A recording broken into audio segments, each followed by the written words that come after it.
প্রতিবন্ধী ছিলেন, এদের আলাদা একটা ছিল 100 টাকা, সেটা কমিয়ে 50।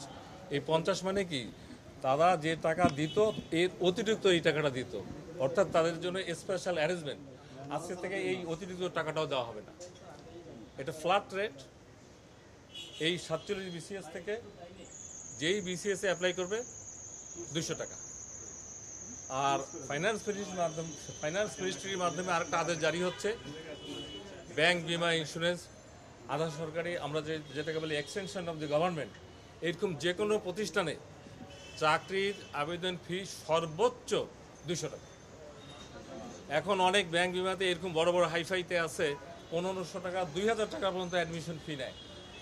চাকরি হয় 2 জনের, হয়তো 200 লোক অ্যাপ্লাই করে, আমি 1000-এ গেলাম না, ওই সমস্ত জায়গায় কমই করে।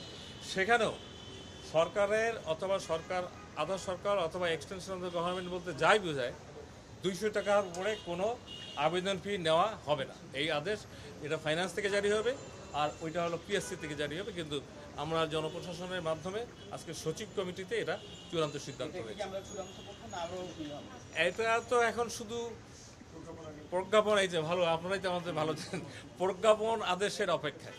আমরা ওই চিঠিতে, আপনি ভালো একটা প্রশ্ন করেছেন, যেহেতু আমরা সকল আবেদনকারীর কথা বলতেছি, চাকরির প্রত্যাশী, আমরা এক লাইনের ওই ফাইন্যান্সের চিঠিতে অনুরোধ দিয়ে দেব যে বেসরকারি প্রতিষ্ঠানরাও যেটা এই অনুশাসনটা মেনে চলার চেষ্টা করে। এই অনুরোধ আমাদের থাকবে সরকারের তরফ থেকে। এটা আর লাগবে না। প্রতিবন্ধীদের আমরা মনে করেছিলাম যে কম নিচ্ছে না, বেশি নিত।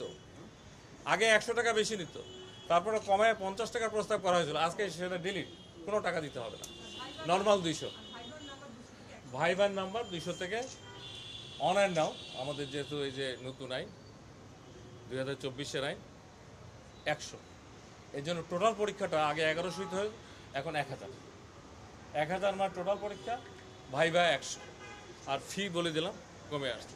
আর সরকারি, আধা সরকারি সমস্ত প্রতিষ্ঠানে যে কোম্পানি হোক, আমাদের ফাইন্যান্সের চিঠি যাবে, কারণ যার মন্ত্রণালয় সেই মন্ত্রণালয়ের চিঠি করে। কিন্তু সচিব কমিটি মানে সব সচিবরা এখানে থাকেন, এখানকার সিদ্ধান্ত মানে যার মন্ত্রণালয় যেই সিদ্ধান্ত শেষে জারি করবে। জনপ্রশাসনের মূল কাজটা হলো এই প্রজ্ঞাপনগুলো জারি করে দেওয়া।